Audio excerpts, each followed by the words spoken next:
So when you're starting out with improvising with the clarinet and the piano together, it's a really beautiful combination. It's nice and soft. There's tons of space. In this example, we're playing just in the key of G major. So using the scale. Now, when I say G major, I'm talking about G major on the piano. The clarinet and the piano are not in the same key. So one of the important things you have to know is that for G major on the piano, I'm going to be playing A major on the clarinet. So we have different sharps and flats and different notes.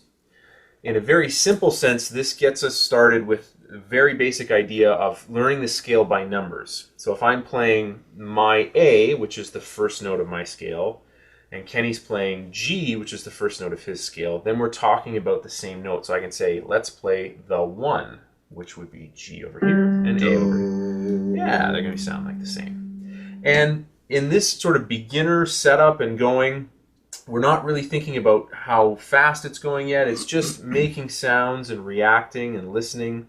So even if you haven't been playing for very long, you can still just get started and have the confidence to get started playing. What are some of the things you like to think about when you're playing with clarinet? Well, in the clarinet, I noticed the sound of it has a really beautiful, soft tone, and you can really hear. I feel like I'm in the forest often when I hear clarinet, because traditionally they're all made of wood, and the reed is made of wood. So I thought of a very gentle sound to start, and just in the moments before I was playing, I decided to just lean into a rhythm, which was. So, but we didn't necessarily count that one in. So sometimes you might find you're jamming with someone and a rhythm starts and you go with it.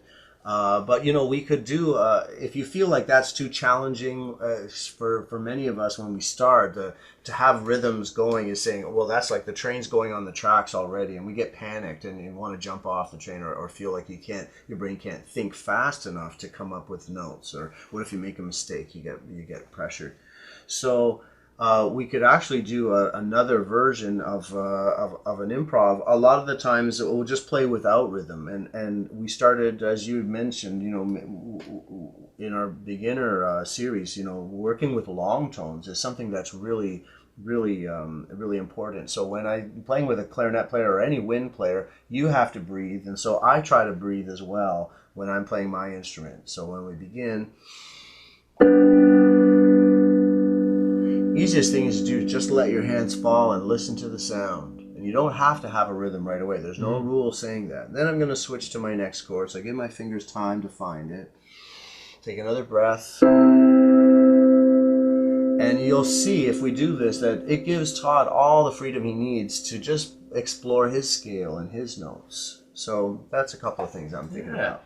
We're going to try a quick example of that now, where I'm going to play a little idea, and then Kenny's going to react, and then he's going to play something, and we're just going to, it's like having a conversation like we're having right now. So we're going to start, I'm just going to go first. It's all going to be key of A major on the clarinet and key of G major on the piano, and really simple. Do you want a rhythm to start, or do you want to do the just rubato totally thing? free, just totally free. We'll call this soundscape sometimes. Yeah. Like painting a landscape, but we're just painting a soundscape, With so sounds. long tones.